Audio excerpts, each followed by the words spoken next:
इस कार्यक्रम के प्रायोजक हैं रोजगार डेवलपर्स। नमस्कार, आप देख रहे हैं पल्स 24 न्यूज में। आपका दिव्या पैन्यूली। वक्त हो चला है नेशनल बुलेटिन का, लेकिन उसमें नजर डालेंगे लाइंस पर। दिल्ली में शाह ऑडिटोरियम के बाहर सुरक्षा व्यवस्था बढ़ी। प्रदर्शन की अनुमति वाले वीडियो को पुलिस ने बताया झूठा। यूजीसी नियमों के विरोध पर दिल्ली पुलिस अलर्ट। नई दिल्ली में धारा 163 के तहत निषेधाज्ञा। दिल्ली में भाजपा राष्ट्रीय महासचिव स्मृति ईरानी ने कांग्रेस से सहयोग मांगा। महिला आरक्षण लागू करने पर स्मृति का जोर। कहा 33% महिला आरक्षण जल्द हो लागू। पीएम मोदी की मुहिम में सहयोग करे कांग्रेस। कोलकाता में अन्नपूर्ण योजना पर टीएमसी नेता कुणाल घोष ने उठाए कई सवाल। कुणाल ने कहा योजना की पात्रता स्पष्ट करे सरकार। चुनावी वादों को लेकर कुणाल घोष का सवाल। अन्नपूर्णा योजना पर सरकार से मांगा जवाब। उत्तर प्रदेश कांग्रेस अध्यक्ष अजय राय ने राम मंदिर में किए दर्शन। अजय राय ने भाजपा सरकार पर लगाया आरोप। राम मंदिर चढ़ावे को लेकर अजय राय का हमला। भगवान के धन में गड़बड़ी, कार्रवाई की मांगी। तुम दोनों की मेहनत बहुत रंग लाई है बेटा, घर बहुत सुंदर बना है। ये मेरे पापा का घर। पता है, देख तेरे पापा की नेम प्लेट अपने हाथों से लगाऊंगा। नेम प्लेट तो लग चुकी पापा।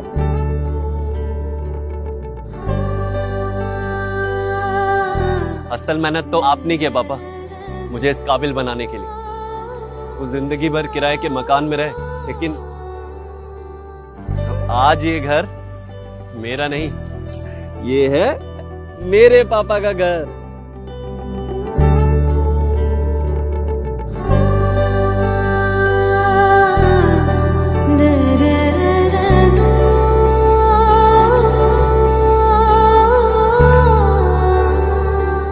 उड़ान सपनों की, आंगन खुशियों का और साथ सकर्णी का।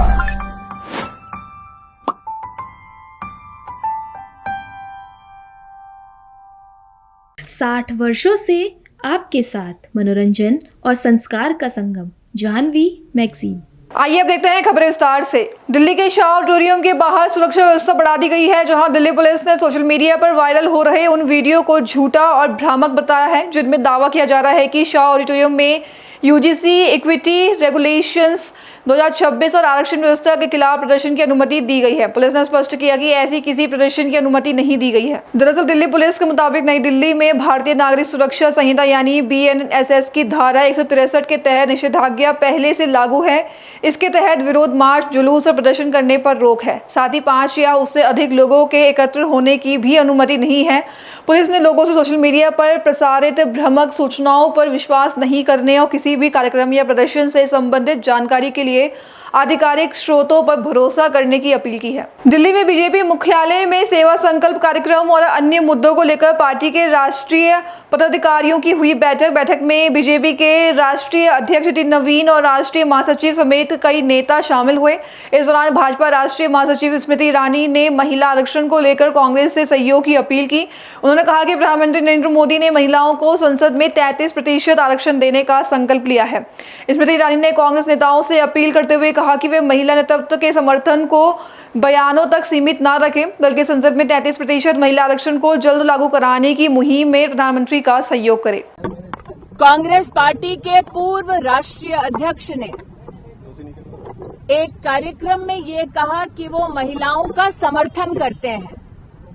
आज मैं कांग्रेस पार्टी के पूर्व राष्ट्रीय अध्यक्ष से ये निवेदन करती हूं, प्रधानमंत्री मोदी ने देश भर में महिलाओं को 33% आरक्षण मिले, देश की संसद में वो संसद का गौरव बढ़ाएं, ऐसा प्रस्ताव, ऐसा कानून पारित किया है। प्रधानमंत्री मोदी ने सभी राजनीतिक दलों से ये अपील की है कि वो त्वरित रूप से महिला आरक्षण का ये संकल्प देश भर में लागू करने के लिए प्रधानमंत्री का सहयोग करें। इसीलिए चूंकि कांग्रेस पार्टी के एक अहम नेता ने महिलाओं और महिलाओं के नेतृत्व के समर्थन की बात की है, मैं उनसे कहना चाहती हूं विनम्रता पूर्वक, कृपया प्रधानमंत्री जी की इस मुहिम को कि देश की महिलाओं को संसद में नेतृत्व करने के लिए 33% आरक्षण का बिल त्वरित रूप से लागू हो, इस प्रयास में प्रधानमंत्री जी का सहयोग करें। मैं ये भी जानती हूं कि कल कांग्रेस के उस नेता के मंच पर हिंदू धर्म को लेकर बातें हुई। हमारी धार्मिक सोच में ही न सिर्फ हम ये कहते हैं कि यत्र नार्यस्तु पूज्यन्ते रमन्ते तत्र देवता, लेकिन साथ ही हमारे धर्म में हम मां भगवती, मां लक्ष्मी, मां सरस्वती की आराधना करते हैं।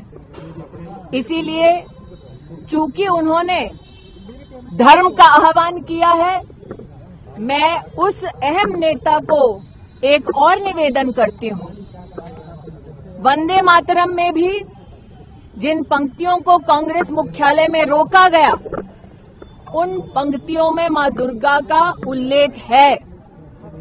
जिस दुर्गा स्वरूपा को हम शक्ति के केंद्र की दृष्टि से उपासना करते हैं, उस दुर्गा मां का जय घोष, वंदे मातरम का पूरा मंचन, पूरा गायन कांग्रेस मुख्यालय में हो, ताकि महिलाओं के प्रति जो उन्होंने रुचि और रुझान दिखाया है, उसको वो कांग्रेस मुख्यालय और संसद में प्रधानमंत्री मोदी के 33% महिला आरक्षण बिल को त्वरित रूप से लागू करने के संकल्प के माध्यम से जो उन्होंने कहा कल अपने कार्यक्रम में, कांग्रेस के नेता अपने शब्दों को आकार दे सकते हैं, नरेंद्र मोदी के इस संकल्प को अपना सहयोग दे सकते हैं। कोलकाता में अन्नपूर्णा योजना को लेकर टीएमसी नेता कुणाल घोष ने सवाल उठाए हैं। उन्होंने कहा कि मुख्यमंत्री ने योग्य लोगों को योजना का लाभ देने की बात कही है, लेकिन पात्रता के मानदंड स्पष्ट किए जाने चाहिए। कुणाल घोष ने कहा कि चुनाव से पहले सरकार ने ऐसे शर्तों का उल्लेख नहीं किया था। उन्होंने कहा कि चुनाव के दौरान लक्ष्मी भंडार योजना की राशि बढ़ाकर 3,000 रुपए करने का वादा किया गया था। घोष के मुताबिक कई लोगों ने इसी भरोसे पर सरकार को समर्थन दिया। उन्होंने योजना के लाभ और पात्रता को लेकर स्थिति स्पष्ट करने की मांग की। सर देखिए, ये अन्नपूर्णा भंडार लेकर बहुत सारे महिलाएं को डिप्राइव हो रहा है। अब देखिए, ऑनरेबल सीएम साहब ने कल बोला है, एग्रेसिवली बोला है, जो योग्य है वो सबको मिलेगा। लेकिन क्वेश्चन ये है, ये क्राइटेरिया क्या है?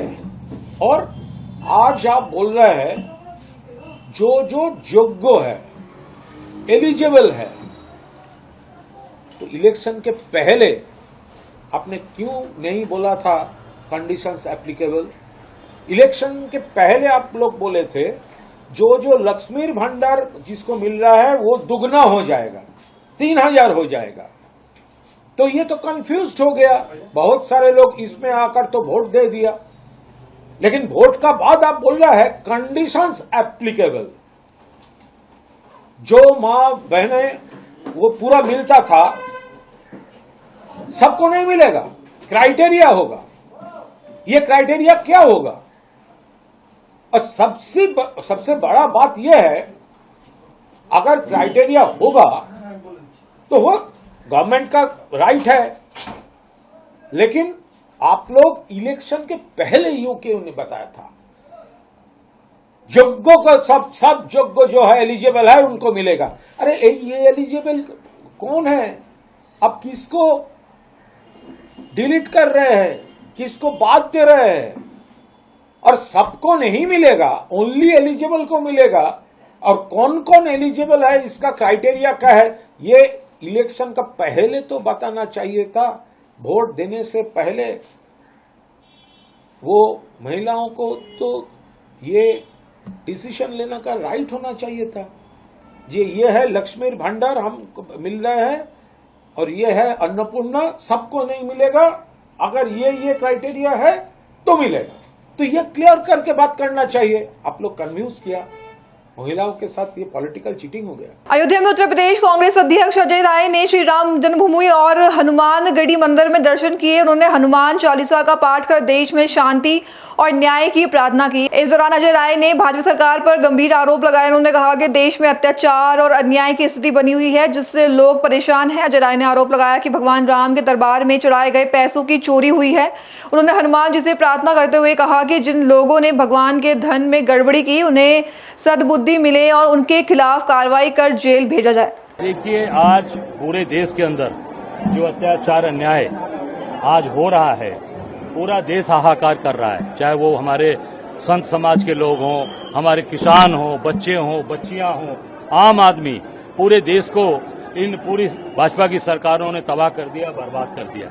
भगवान राम के दरबार में जब चढ़ावा चोरी कर गए, यहाँ भगवान के राम के दरबार में चोरी किया। आज हम लोगों ने भगवान से यही प्रार्थना की, हनुमान चालीसा का पाठ किया और हनुमानगढ़ी यहाँ जो हमारे हनुमान जी, इनसे प्रार्थना की कि आज ये जो चढ़ावा चोर हैं, जिन्होंने पूरे भगवान के पैसे को चोरी किया है, इनको सद्बुद्धि दें और निश्चित इनके ऊपर कार्रवाई हो और इनको जेल भेजा जाए। ये भाजपा के लोग जो आज दिल्ली बैठकर पूरी चीजों को आज चला रहे हैं, आज यहाँ पर जो इन्होंने तंत्र फैला रखा है और जो इन्होंने समिति बनाई है, जो यहाँ पर ट्रस्ट बनाया है, उसमें सब चोर लोगों को बैठा रखा है। अब एक दूसरे पर आरोप लगा रहे हैं। निपेंद्र मिश्रा के ऊपर आरोप चंपत राय लगा रहे हैं बंसल जी कि उन्होंने पूरा का पूरा भ्रष्टाचार किया।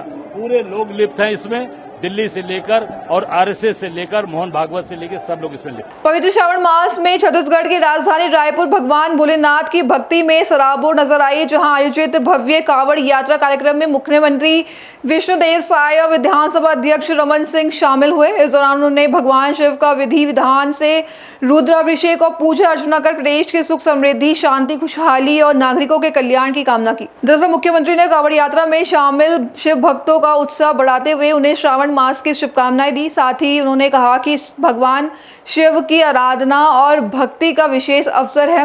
कांवड़ यात्रा आस्था, भक्ति और समर्पण की अनूठी अभिव्यक्ति है। गुदियारी से हजारों कांवड़िए पवित्र जल लेकर महादेव घाट स्थित भगवान हटकेश्वरनाथ महादेव के जलाभिषेक के लिए रवाना हुए, जहां शिव भक्तों के जय घोष से पूरा वातावरण शिवमय हो गया। बता दें, मुख्यमंत्री ने कहा कि यह यात्रा धार्मिक आयोजन के साथ सांस्कृतिक परंपरा और सामाजिक एकता का उत्सव भी है। पश्चिम बंगाल के खड़गपुर में केंद्रीय मंत्री सुकांत मजूमदार ने राज्य में बढ़ते निवेश को लेकर बड़ा दावा किया है। उन्होंने कहा कि पश्चिम बंगाल में लगातार नए निवेश आ रहे हैं और पहले भी कई निवेश हो चुके हैं। सुकांत मजूमदार ने बताया कि उन्हें पास भी निवेश से जुड़े कई प्रस्ताव आए हैं, जिन्हें उन्होंने मुख्यमंत्री तक पहुंचाया है। उन्होंने कहा कि मुख्यमंत्री इन प्रस्तावों की संवेदनशीलता के साथ समीक्षा कर रहे हैं। साथ ही मजूमदार ने इसे सरकार की निवेश के प्रति प्रतिबद्धता का संकेत बताया। में अभी विनियोग आ रहा है, इन्वेस्टमेंट आ रहा है, ऑलरेडी बहुत सारा इन्वेस्टमेंट हो चुका है। मेरे पास भी बहुत सारे प्रपोजल आ रहे हैं। मैं आदरणीय मुख्यमंत्री जी को फॉरवर्ड किया है और आदरणीय मुख्यमंत्री जी जिस सेंसिटिविटी के साथ, जिस तेजी के साथ इस इन्वेस्टमेंट के प्रपोजल्स को देख रहे हैं, जांच रहे हैं और उनको हेल्प कर रहे हैं, तो invest in state of West Bengal, ये दर्शाता है कि हमारी सरकार की प्रतिबद्धता इंडस्ट्रियलाइजेशन की तरफ है। अभी के लिए बस नई खबरों के लिए बने रहे पल्स 24 न्यूज के साथ। तब तक के लिए नमस्कार। तुम दोनों की मेहनत बहुत रंग लाई है बेटा, घर बहुत सुंदर बना है। ये मेरे पापा का घर। पता है, देख तेरे पापा की नेम प्लेट अपने हाथों से लगाऊंगा। नेम प्लेट तो लग चुकी पापा।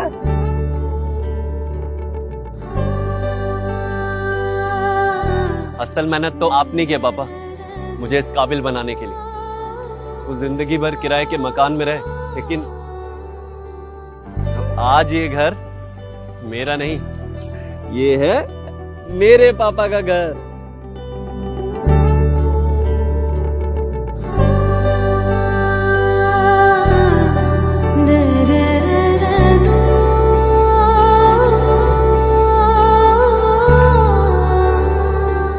उड़ान सपनों की, आंगन खुशियों का और साथ सकर्णी का।